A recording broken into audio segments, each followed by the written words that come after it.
Hello, friends. Welcome to episode 1049 of the Locked On Hawks podcast. I am your host, Brad Rowland, coming to you on a Tuesday evening. And today's episode is brought to you by PrizePicks. Check out PrizePicks.com. Use the promo code NBA or go to the App Store. Download the app today. PrizePicks is daily fantasy made easy. And today's podcast with myself and Glen Willis talking about some more player capsules, breaking down Delon, Wright, and Lou Williams on today's show. We're plugging through these. Glenn's been kind enough to join me for all of these so far, talking about all kinds of different players on the roster and getting into some real depth on the key pieces of the Hawks. In addition, in recent days, I was joined by Kevin Chenard last week for sort of a State of the Hawks kind of discussion for about an hour. Kevin is very smart on the State of the Hawks, as always. Andrew Kelly's been on the show recently as well with some NBA draft coverage, as well as some fake trades and some free agency stuff. I've had wall-to-wall coverage already on the draft, and there's more to come. In fact, I've already recorded podcasts with both Ricky O'Donnell and Ben Pfeiffer. They'll be going up in the near future, and that's always fun to talk to those guys about the NBA draft. And the draft is now looming as June is basically here as I record this, so plenty to get into. In terms of actual news in the last few days, I've been traveling, and it's really been a sort of a hectic 2-week period last week and then this coming week for me. So my apologies on sort of the pre-recorded elements of these podcasts, but not a whole lot going on for the Hawks other than draft workouts. And of course, the rumor mill is not really churning just yet. More of the online fake trade rumor mill as always, but the Hawks have been still doing those pre-draft workouts. I will always stress the guys coming in for workouts don't really mean anything in terms of who they're going to be wanting to draft or who they're actually interested in. But there have been some pretty interesting names coming through Atlanta in recent days. Malachi Branham of Ohio State, Kendall Brown of Baylor, Bryce McGowan of Nebraska, Josh Minot of Memphis, and others coming already this week. Already had Tari Eason last week and Jalen Williams earlier in May. Marjon Beauchamp came in today, actually on Tuesday. So plenty of guys that are interesting first-round candidates, top 30-ish guys for a lot of different people. And that'll be discussed more in the coming days as well. At any rate, today's show, once again, is myself and Glenn talking about Delon, Wright, and Lou Williams. You'll hear the intro, and I'll be back with Glen Willis. And please subscribe to the podcast. Please tell a friend about the show. We'll be right back with the full podcast talking about the 2 backup point guards for this year's team. You are Locked On Hawks, your daily Atlanta Hawks podcast. Part of the Locked On Podcast Network. Your team every day.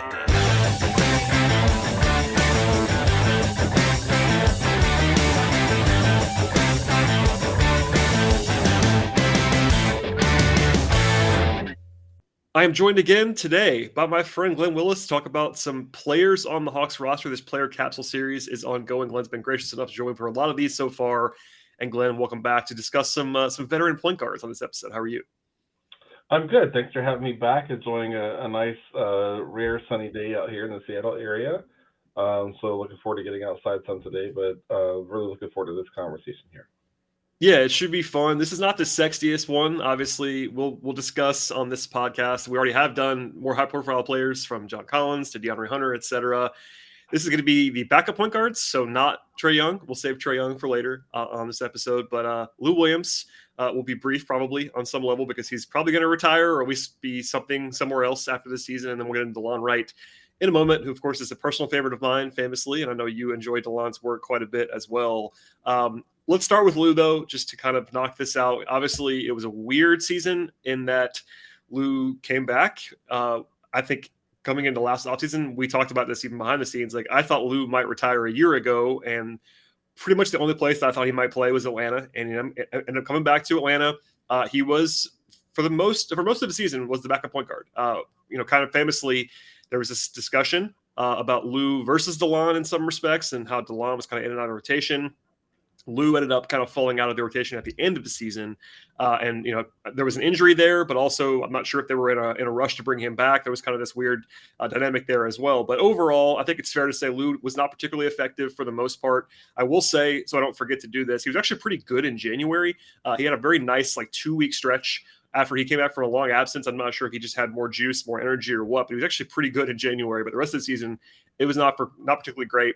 Career worst numbers almost across the board. Field goal percentage, true shooting, 2-point percentage, assists per game. All of those numbers were way, way down. Part of that's just playing time, but also he just wasn't particularly effective. So I'll open it up to you. What do you make of Lou? And obviously, I think it's going to be the end of the line either for Lou in Atlanta or Lou overall in the NBA. But, I guess moving forward, we can sort of touch on that as well. Yeah, I mean, a good veteran to have around, especially when I guess Solo had to go out in that trade to kind of make that work and all that sort of stuff. But did Solo go on a trade or he got out? No, he was in the Cam trade. Yeah, they had. Okay. I'm not sure they had to, but they wanted to create the roster spot because Right. Solo was out for the season and all Yeah. that stuff. Yeah, thanks for clarifying that. There It's you like, wait a minute, what is the history over here? Yes. But yeah, that left a kind of an absence that was seemed important the prior season to have kind of that veteran presence there towards the kind of the end of the rotation and maybe for Solo, not always in the rotation. But I mean, I just think he's a guy that's not going to give you, something like 75, 80 games of backup point guard anymore. It's just not. No. It's just not possible. He's not capable of that.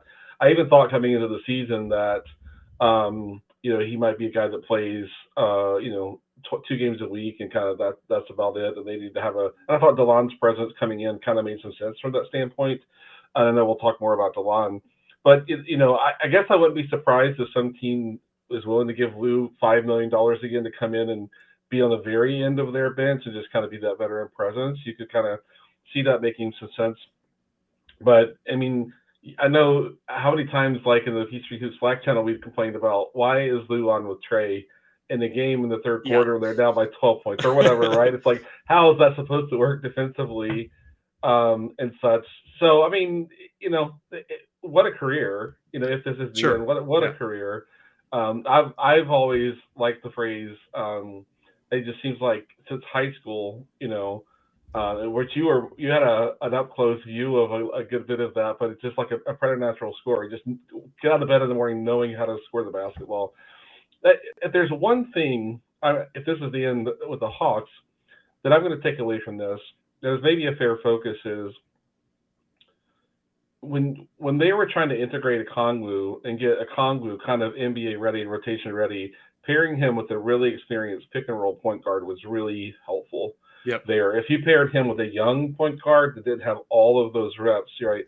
And it's a bit of a parallel to when the Hawks traded for Capella. I felt like one of the underappreciated reasons why Travis Schlenk would have interest in Capella was that he had run a million point pick and rolls with Harden, and he showed up as Trey, the guy they're trying to build a pick and roll out based off it's around with a partner who has just an endless amount of reps. Well, Galoo had that to offer Okongwu too, and when we saw this here, for example, Okongwu doing good work in the pick and roll, that's not unrelated to the fact that last season that there was a heavy intentional pairing that Nate talked about often about getting those two guys working together. So there's even if sometimes we scratch our heads like, why is he in the game right now, or why is he playing instead of that person, or what is Nate going with here apart from Nate just loving veterans?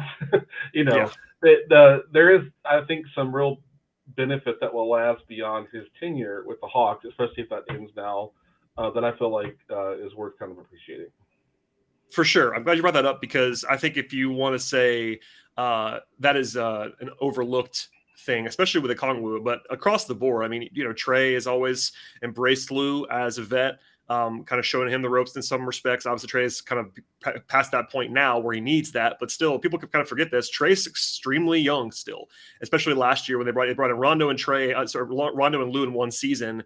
That's two guys, love him or hate him or whatever, like two veterans behind Trey that could teach him some stuff and walk through some stuff. And Lou is still beloved in that locker room by all accounts. So I can tell you, I can relay that for sure. Okongwu credited him by name several times. That's a great sort of point to point out there overall. And I think the thing is, like, you can never know what Travis is thinking. I do wonder if he was one of the guys when Travis kind of went on that rant about bringing everybody back midseason that he maybe was talking about Lou on some level. I'm not sure if that was the best on-court fit this year. And that's not the worst. I mean, look, listen, that was always part of the calculus is that they probably gave him, because they had bird rights, they gave him probably $5 million, and they didn't need to do that necessarily, but they wanted to give him that safety blanket. And the problem is, you kind of referenced it there, Nate really loves veterans, and a guy like Lou is just sort of catnip for Nate. He's going to play him. He's going to trust him.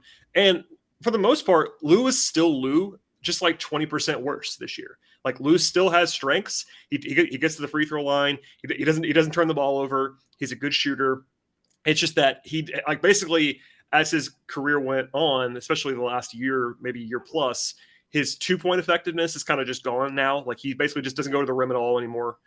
He's more of a perimeter jump shooter, and that's still okay. But when you factor that in, sort of a down tick in his defense, down tick in his playmaking, and defensively was already kind of rough before that, it just was kind of a steady decline. And there were certain matchups where he really helped you. I mean, you talked about it earlier on an episode, I think even with me, but in the playoffs at times last year, he really helped them. Like that was a situation where having that second guy who could run a pick and roll and do some stuff was very helpful. The problem was he wasn't quite as good this year.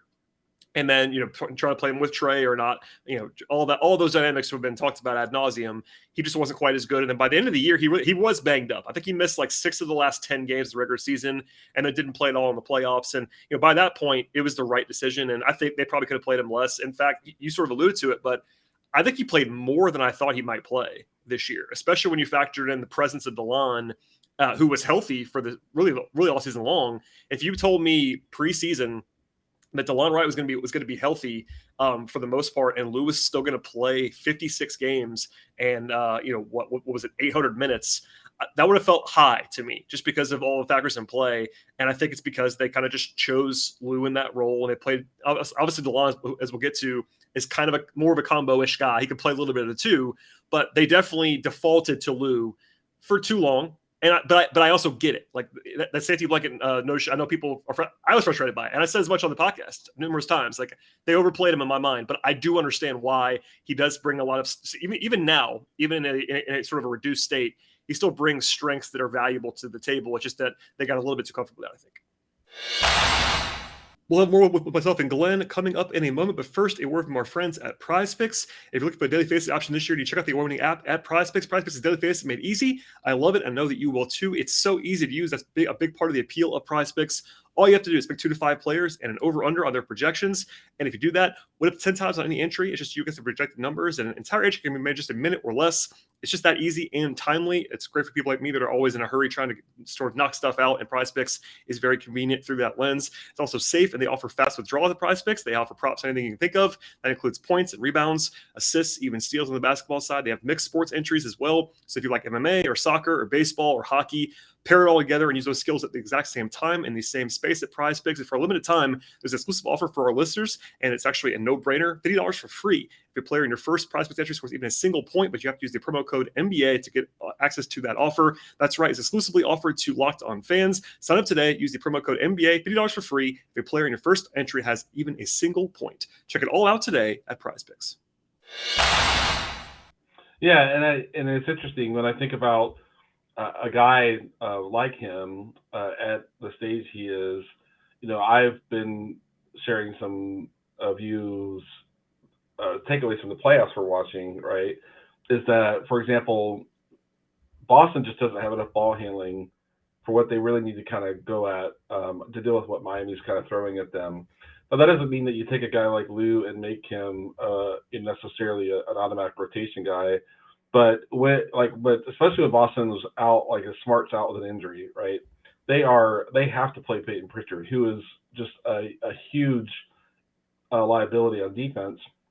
And not that Lou would solve that side of it, but just having one more really good ball handler to turn to can help you navigate some really tough minutes. And we saw, in one of the games, Boston versus Miami, Boston had a ton of turnovers, and that's really what kind of determined that specific game. But I've seen, and then sometimes like watching even Dallas play, the workload for Luka is so enormous, and just having another ball handler that you could turn to for even 3 or 4 minutes just to, help with that. Now that person doesn't have to be a Lou Williams, but I'm starting to feel like with the evolution of the 3-and-D concept that maybe collectively we've reached a point where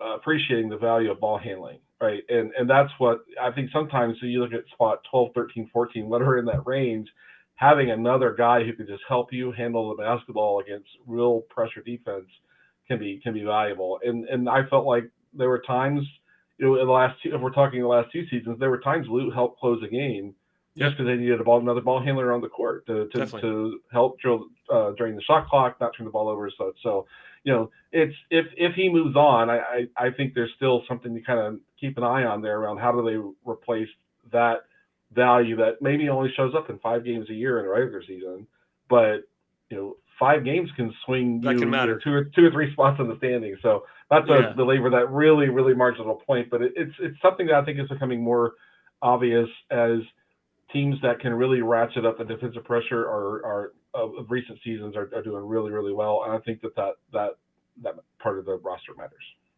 Oh yeah, it does. And not to again act like this is gospel, but I think that was part of the reason why Nate was hesitant to just turn over the backup point guard reins to Delon, is because this roster in particular, it's a lot easier to have Delon Wright, as much as I love him, as your backup point guard if you have a wing that can handle the ball. Because Delon is not, for all of his strengths, he's not the greatest ball handler creator type at the point of attack. It's just not what he does best. He can do it. He's not a terrible ball handler. He's still an NBA level guard, but that's not his strength. And I think if you want to be charitable to not handing it over to Delon at times, that might be part of it. Like if you're putting him out there with DeAndre Hunter and Kevin Huerter, and yeah, Herter's a pretty decent ball handler, but Hunter's not at this point, as we talked about a lot on this show already, or you playing him with TLC or whoever else, like there wasn't a lot of ball handling on the wing to help out. So if nothing else, Luke can bring the ball to the floor and not kill you, not turn the ball over. And that it's a pretty low ceiling in some respects, but it's a high floor in terms of just giving him the ball and getting out of the way. So I think that's definitely part of the calculus, and we can talk about that with Delon as well. But I'm glad you sort of pointed that out. Obviously, looking ahead, if they were to bring Delon back, and we'll talk about that, maybe that guy is Sharif Cooper. Maybe that guy is another veteran on a minimum contract. I'm not sure what their plan would be, but I don't think that they're just going to do, as much as I love Delon, I think the plan probably won't be only Delon Wright behind Trae Young if they were to sign him for next year. They'll probably have a more prototypical, probably smaller, more on-ball guard on the roster somewhere, whether it be Sharif or someone, just because it gives you options, especially if, let's say Trae misses 2 weeks or whatever. You'll probably want to start Delon Wright and play him 30 minutes a game, but you want to have a guy behind him that can run a pick and roll and kind of be that backup to the backup, whether it's Sharif or otherwise. And there is value in having that guy because Delon is kind of a non-traditional backup point guard. Yeah, agreed. And Delon is a safe ball handler. He doesn't turn the ball over very much at all. But to your point, he doesn't create leverage on the defense either. Kind of creating at the point. He's not aggressive either. He's very. That's one of the things about Delon. He's not an aggressive scorer. He isn't trying to get to the rim a ton. Like when he does it, it's actually not too bad. We saw this year, as we'll probably get into that. But his usage rate is very low for a guard in that role. Yeah. And then in addition to that, I think if the team made Delon their full-time backup point guard, they're punting on his versatility being kind of his primary value, right? Yep. Because you have to have him play that spot, and if the Hawks' best minutes in that Miami series were like all the Delon minutes. Like it is. He had like I have those stats, by the way. I was going to say, yeah. I have those stats. Let me just see, let me tell people now what those stats were. It's a very, very small sample size. I want to be clear about that. It's only 5 games. They lost the series in 5, but with Delon Wright on the floor in the playoffs against Miami, and series they lost the series 4-1. When Delon Wright played, they had a plus 7.9 net rating in the series. So they basically dominated the Delon Wright minutes in the series. When Delon was off the floor, the Hawks had a drum roll, please, minus 38.5 net rating with Delon off the floor in the playoffs. Now, it's obviously a small sample size, but that is absolutely insane. So to your point, their best minutes were all of what Delon did, but it was Delon with Trae, Delon without Trae. It didn't matter. If Delon was on the floor, they had success, and that wouldn't always be the case. But man, it was truly wild to see like the disparity and how much he was a huge positive factor for them. And it won't always be like that. But honestly, the season-long numbers were not like that. But not a coincidence to me that their numbers for the season were better when he played than when he didn't. He's a positive player. Yeah, and I it made me go look at the regular season, and what I have here with Trae in the regular season as a 2-man lineup plus 6.6, Delon and Bogey plus 6.2, Delon and Huerter plus 8.8, which tells you, in my mind, or it supports the idea that treating him as a versatile player, you can kind of drop in where you need him in any given matchup or game, missing a guy on the wing because of injury or whatever. That's the way to go. I think that's exactly right. And to further support that, you've already mentioned this, but he just seems kind of uninterested in running the offense for you, and maybe he knows his limitation, maybe he understands that, but I remember joking one time on Twitter in one game where he was especially passive that there was a technical foul or a clear path or something like that, and he had to go shoot the free throws. And I joked on Twitter, it's like, oh, Delon's finally going to be forced to try to score the basketball now because he's going to the line on a technical foul or whatever it was. It's so crazy. I want to back you up more with that. Like, you and I cover the whole league and we watch the whole league, and Delon's never been a high usage guy, but this was by far his career low in usage this year for the Hawks. So it was like he's never been this guy who would do what we just talked about, like would demand. But it was even more so stark when in Atlanta, like especially early in the season, he just did not want to do anything, and that was the knock against him. And even I, as someone who is very pro Delon, would admit that there were times when it could be maddening. When he's your lead guard, he just doesn't have any interest in doing anything toward the rim or do anything. It is a little bit tough to build around that, and I think that's part of why a lot of teams, he was in Dallas, he was in Detroit, he was in Sacramento, he was in Toronto, and there was always, I think it was Mike Prey, somebody pointed this out during the playoffs, like there's always this push and pull with Delon, where early in the season, coaches get frustrated with him because he won't just do backup point guard stuff. But then eventually he'll remind you of all the stuff that he does so well, and the coaches love him by the end of the season. And that's what happened again this time when they kind of had to play him. But it turns out, like, look at all the stuff that he does. And it really is crazy. He had a 10% usage rate this year. That is comically low for a guard, especially a guy who was playing real minutes without Trey at times. Like if he's playing with Trey all the time, it would still be really low, but it would be more reasonable. As many minutes as he played without Trey or without Lou, it's a crazy number. Like no point guard ever has that low of a usage rate. It's crazy. Yeah, for sure. Given where he is in his career, I don't think anyone should really ever expect that to change. I mean, could he marginally improve? I mean, when he's a willing shooter, it really helps the team. And that's not usually an issue when he's spotting up. But it showed up a few times this year where it's like, man, that's a shot you have to take. Shoot it. But then, like in the playoffs, like his activity on the offensive glass, it's only a handful of plays, but those are like energizing plays that he gives you. And I know that, like, maybe fans who don't watch quite the way that we do might not notice, but just he does so many little things to help the team. One example is, and I remember, with my age being coached around the fundamentals, everybody's having flashbacks to Hoosiers, and it's like it wasn't quite that. but like when as a guard, when your big man picks up his dribble earlier and gets stuck, what did they teach you as a guard? Run to him and let him hand the ball to you. Delon does little stuff like that really no one in the league does anymore, all the time, just helping a teammate get out of trouble, bringing some assistance as a help defender, helping kind of push the ball back, in the other direction in the defensive half court. And those things never show up in the stat sheet, except maybe that pops up in that rating and things like that. But it's really all of that, which is where oftentimes when the things are going poorly for the Hawks, they're not getting enough stuff like that, especially across this season, which is one of the reasons that you and I share an affinity for him, is that he doesn't care about how many shots he gets. Maybe we want him to care a little more about that. Shoot more, Delon, please. It's not even. Yeah. But so many. I don't know if I'd call them winning plays, but helpful plays. Things that just help everyone on the court get out of trouble spots and get back into kind of some continuity of what they need on both ends of the court. And and especially when you have young wings like the Hawks have had the last few years, that can be helpful when one of them makes a mistake and gets into trouble. He just has an ability to kind of go help dig out of that trouble when he's on the court. And I specifically kind of appreciate that kind of contribution.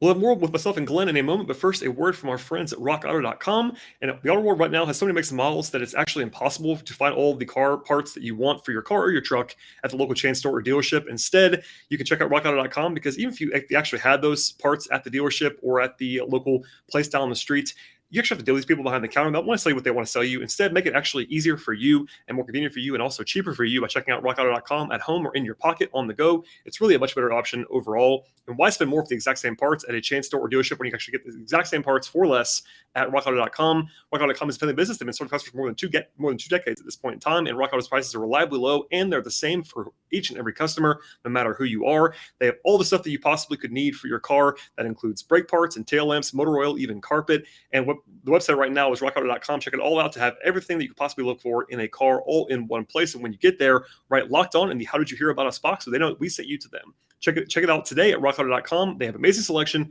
reliable low prices, all the parts your car will ever need. rockauto.com. It's worth noting, too, this year that while we just picked on him for not shooting enough, probably, he did shoot quite well. Like, he actually had his career best numbers as a shooter. 38% from three. It is small volume. You want him to shoot a little bit more, but certainly an acceptable number. That's one of the knocks on Delon dating back to his pre-draft coming out of Utah was like he just didn't shoot well from three, and he's come a long way as a shooter. He still needs time. He's not going to take a lot of contested shots. Like, it is what it is, but you have to at least pretend to guard him. He can't just be left alone. That's a positive, even though teams are going to play off him, and they definitely will. But I think that's a positive as well. He was efficient overall. I want to at least throw this out there too. He was really one of the only guys that was viewed as a plus defender in the metrics across the board, whether the simple metrics or the advanced metrics, your EPMs, your Raptors, whatever. That is backed up clearly in the eye test. In fact, I'm not even sure that I buy this, but Raptor, the 538 metric, had Delon as like a top 90 player in the league this year.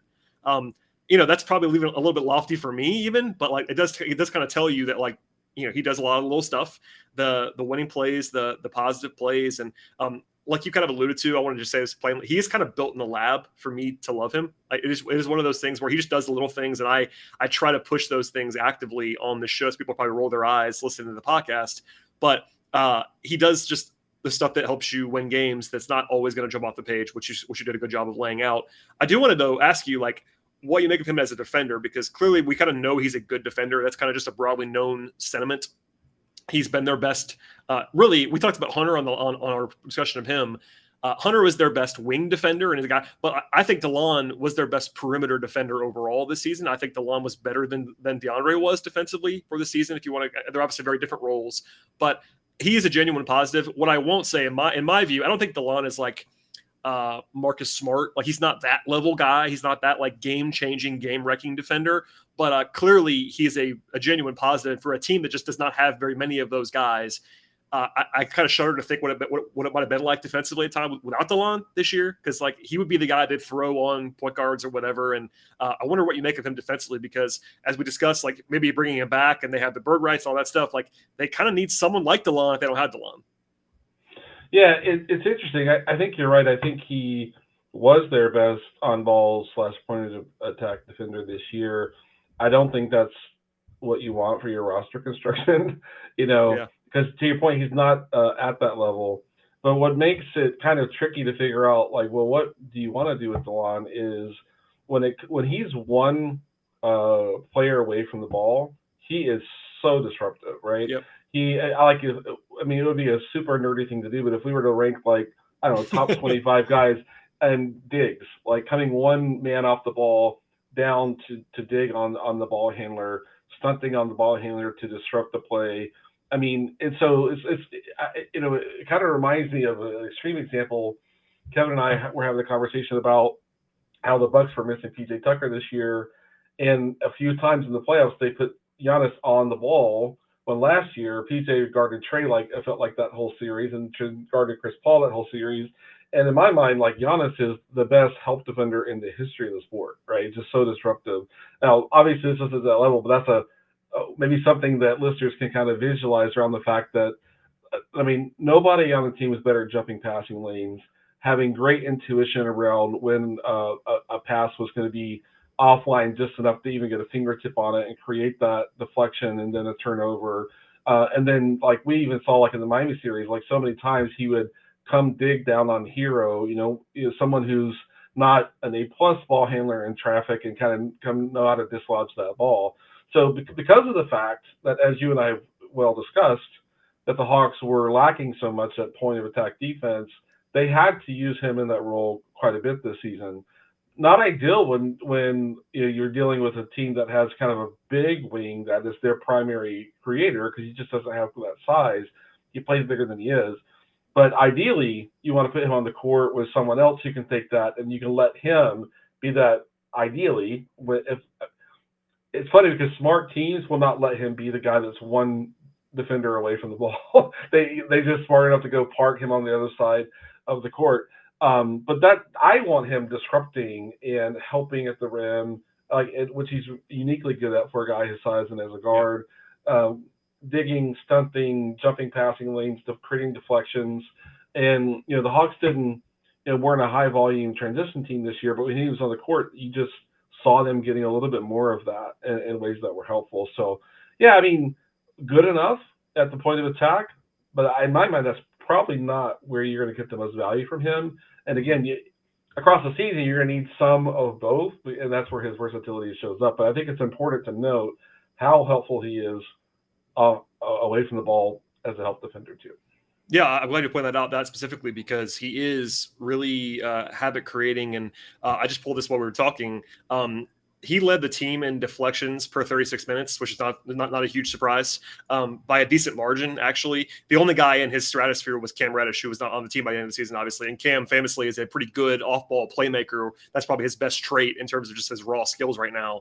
And Delon isn't as long as Cam Reddish is, but managed to get it. He gets his hands on the ball all the time. That's the thing about Delon. He's just always in the right spot, making the right play, making the right dig, using his hands. He's very active. Just when sometimes guys can get there and they just don't use their hands. Like they don't smack the ball. They don't smack. He does not have that problem. He's kind of always around and kind of bothering people, being in the right place. And I think, ideally you would want him to be in that kind of ball hawking role. It's interesting to have him, there's this thought process of, you don't build your team around who to pair with Delon, right? If that makes sense. But, playing him with Trey does make a lot of sense in some ways. Now, but what you just said also is worth pointing out, in that if he's playing with Trey, he does help Trey to make up for some of Trey's deficiencies, but then you have to use Delon as your on-ball guy, because that's not going to be what Trey's job is. So there's a little bit of push-pull there. And I do wonder, as we sort of talk about this before we get out of here, let's say, at least for me, the only reason why you would not look to bring Delon Wright back if you're Tony Ressler and Travis Schlenk is money. That'd be the only reason why you wouldn't, because he's a guy that, as you are always, you love to point this out, and I think you're right about this, is always so much value in having guys that don't care how many shots they get and don't care about how much they play. Delon Wright wants to play. Obviously, he was frustrated during the season and kind of said as much about his role and not knowing what he was going to, how much he was going to play. And then he was out of rotation famously in March for 2 days or whatever that was. But he's not going to ever give you a problem, if that makes sense. Delon Wright is a pro. He's 30 years old. He knows the deal. And he can play defense, all that stuff we just talked about. So clearly you want to have him back in a vacuum. It's just kind of a money thing. But if you do bring him back, what else do you do? We talked about having that other ball handler, but what role is he best in for the Hawks? Knowing that this is a team that has Trae Young on it, you kind of know for the most part, the principles, even though some of them might be traded, I guess possibly. Trey won't be. What role do you bring him back on? Do you go into the season thinking Delon's going to play 15 minutes of backup point guard for you every night, or do you want to have him in more of a hybrid role like we talked about? Yeah, I mean, I think hybrid role, and it's one of those things where it might be, kind of matchup based. If you're going up against a team that plays a big point guard, in the last 5 years, think about James Harden, right? Delon is a guy you might want to use 20 minutes on Harden, and that just because he has the size and the defensive competency to give you that. If it's someone else, you might think, okay, we're going to play our other backup point guard, in this game. So it might be a kind of a mix and match thing, but leveraging his versatility. I can't imagine them having Delon back and not having one more. And you mentioned this, alluded to this earlier, not having one more point guard that you're willing to play whenever. Right, yep. Every game if you need to. That is Sharif ready for that? I don't know. Right, might it be a veteran that's on capable veteran who's a vet minimum guy? You're Ish Smith or something like that. Like a vet and maybe minimum. And maybe not even guaranteed past second week of January when you hope that Sharif is fully ready to kind of carry that role the rest of the season. And so I would have a hard time seeing them bring Delon back and still not having a guy for at least the first 2.5 months of the season, whatever, that you are willing to play every single game.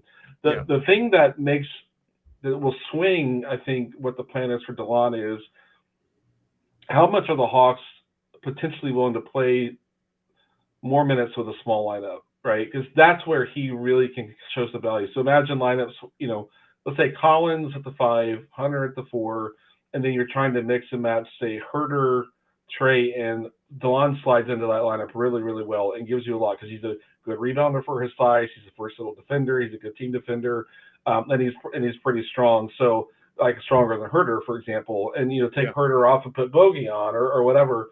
And so he gives them the kind of guard / wing depth you need to be able to slide to smaller lineups for longer stretches. And that's where having another point guard that can play while you're using Delon more as a wing in those smaller lineups makes a big deal. Now, if the Hawks are thinking, we don't want to, it would be a change from what they showed towards the end of this past season when they did tend to kind of play smaller. I mean, we talked about the fact that Gallo was out and JC was out, so they had to slide down to the 4. Does that mean they're interested in that? I don't know. Or was that out of necessity? But if they were like, the way the league is swinging, we've got to be able to put smaller lineups on the court at times to match up or to get what we're looking for or whatever.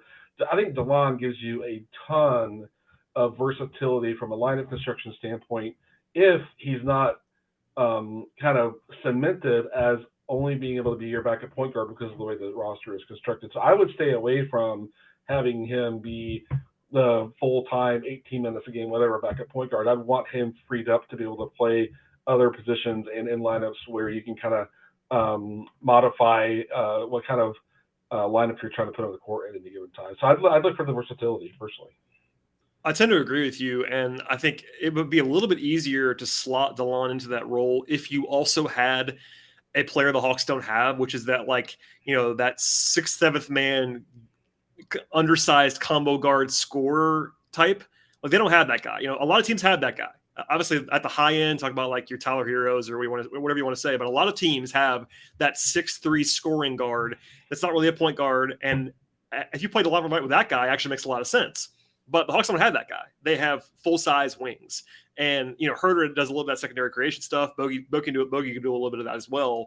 But I do kind of agree with you that, like, there's a school of thought that I've even heard out there even at times from fans or people that I think are smart. Maybe you just treat Delon like he's a wing. Like, maybe you just basically just say, all right, Delon Wright can play point guard for us if we have to. But roster building-wise, Delon Wright is going to be our 4th wing this year. And I kind of get that too, because he has wing size. He's legitimately 6'5", 6'5", like 190, 200 pounds. He's got shooting guard size at minimum. And he's got shooting guard rebounding and he's got shooting guard defense. Like he can play that role. And then also that frees you up to use some capital on backup point guard, whatever that might be, whether it be Sharif or whatever.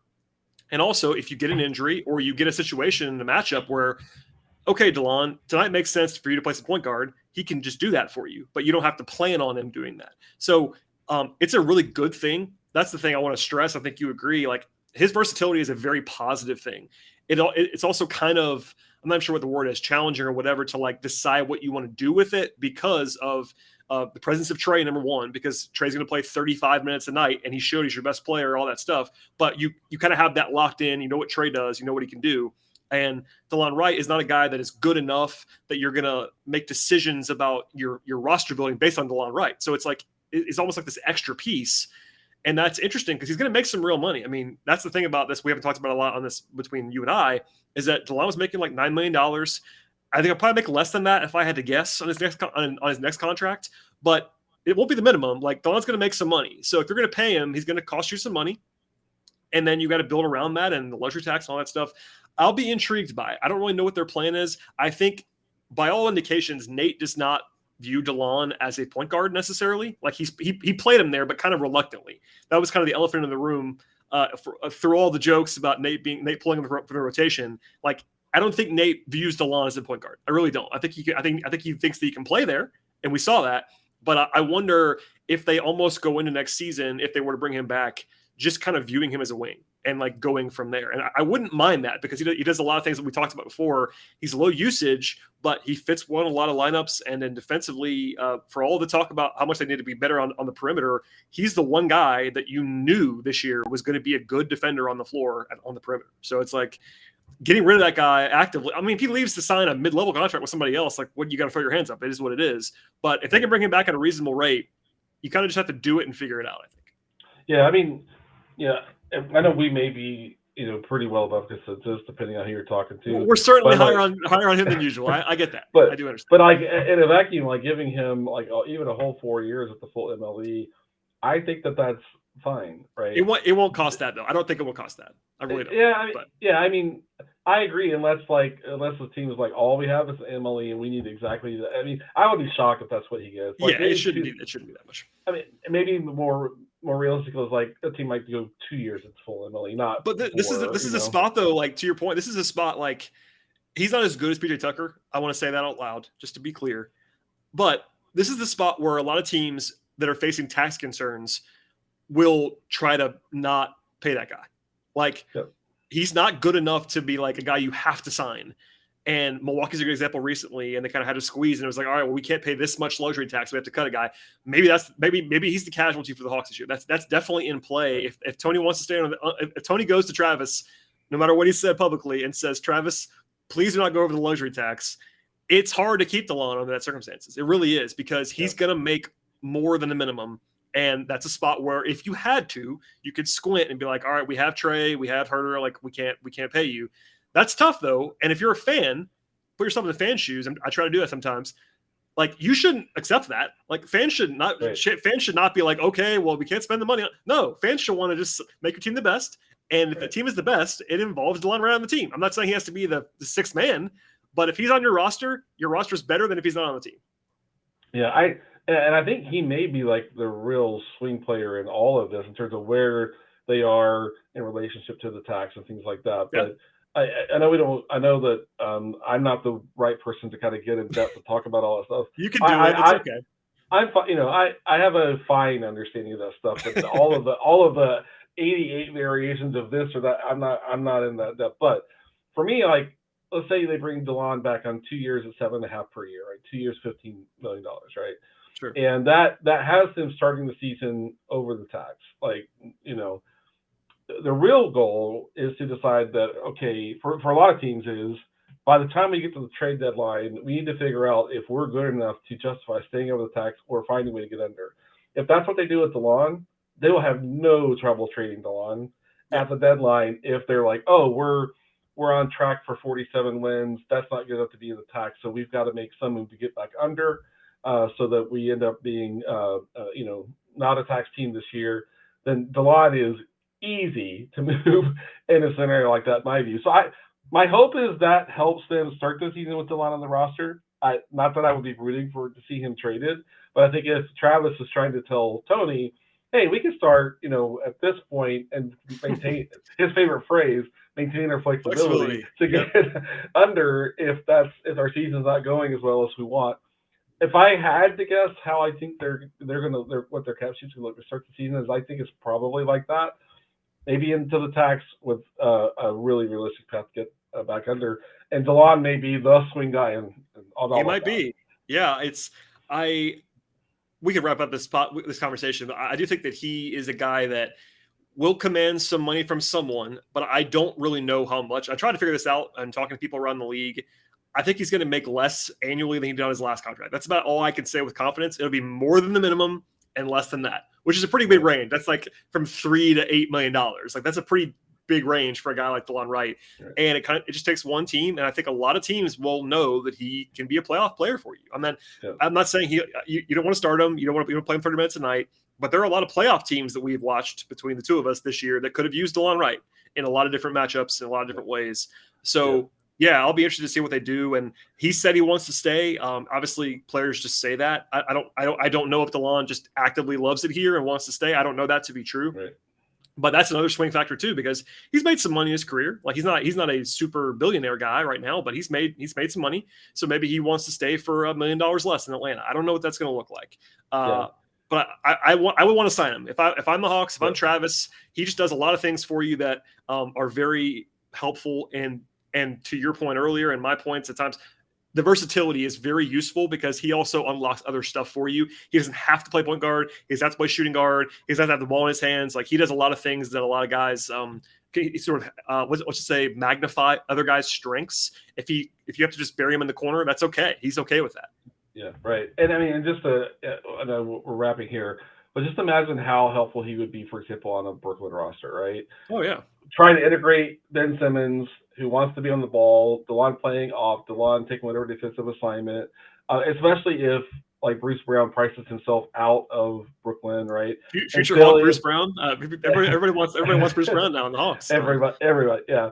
And Philly with Harden and Embiid, a guy who will defend point guards and otherwise kind of stand in the corner. I mean, you could go on and on. Like, how great would he have been on the Lakers this year? And so there are teams like there are serious teams that like could easily look at him and say, man, that is exactly what we're looking for. To even put in our 7-man or 8-man rotation at the end of the season, because you have who knows what Brooklyn looks like actually going to the next season. Kyrie, KD, on and on and on. I mean, Delon could say, I want to be on a contender. And sorry, Hawks fans, but that probably means he's not in Atlanta this season at least, right? But I hope they find a way to bring him back. But it's easy to see serious teams looking at him as a piece that could really make a difference, especially as someone who they had this past season gets priced out, and that's just something to kind of keep an eye on. Right. I mean, I said this before, but he's the only free agent on the Hawks roster, unless Gallo becomes a free agent. He's not yet a free agent. Delon is the only guy where he is definitely not a minimum player. Everybody else that's hitting the market for the Hawks, from TLC to Gorgie to Knox and whoever else, those guys might sign for the minimum. They might be out of the league. Like there's some guys on this roster that might. Delon is the only guy that they have that a decision on, other than the Gallo decision. That's a bigger one that you can't just expect him to come back on the minimum. He's not going to do that, I don't think. Like, you're going to have to give him an investment. And again, they have his bird rights, which, just in short version, the Hawks could pay him whatever they want to pay him. If the Hawks wanted to give him the max, they could. They're not gonna, but they could. So keep that in mind. It'll be kind of, it's not, but at the same time, I'll go through this too. It's never one-sided. You kind of have to realize what the team wants, what the player wants, and Delon, as a guy who is unrestricted, could just decide, I want to go somewhere else, and that's the end of it. So we'll see. I'll report on the nuance if we get that nuance. But we are both fans of Delon Wright. I think Delon is undervalued. I think he's a very, very useful and quality NBA player. We've done a decent job, I think, conveying that on this podcast. But hopefully, if you have more questions, you can direct them at Glenn. I've talked about Delon a lot, but you can just ask Glenn all your Delon Wright questions from this point forward. I could confirm all of Brad's observations and views on Delon Wright. Well, thank you, Glenn, for another time on this podcast. Please plug what you got going on. If people are watching on YouTube, you can already see your Twitter handle on the screen. YouTube is a very nice platform for that. But for everybody else that's just listening to the podcast, where can they find your work? Yeah, we're shifting into draft coverage at Peachtree Hoops. I'll be helping out with that. I'm enjoying having a little time now that there aren't 3 games a night to dig into this draft class some. So hopefully in about 3 weeks' time, I'll have my arms around that. So Peachtree Hoops, follow our work there at Willis_Glenn on Twitter. And then 18 on 29, Kevin and I are still kind of working as we get closer to the draft. I'm sure we'll have some more episodes kind of focused around what the Hawks might be looking to do from a draft standpoint. So that's where you can catch basically all my content. Check out 18 on 29, check out Peachtree Hoops, check out all of Glenn's work. It is fantastic, and I do appreciate all the time again on this show, Glenn. As for everyone else, please subscribe to this podcast. Follow us on Twitter at Locked On Hawks. Check us out on Apple Podcasts, Spotify, YouTube. Follow me if you'd like to. I usually tweet random stuff every once in a while about basketball and baseball and other sports. But thanks so much, everybody, and we'll see you all next time.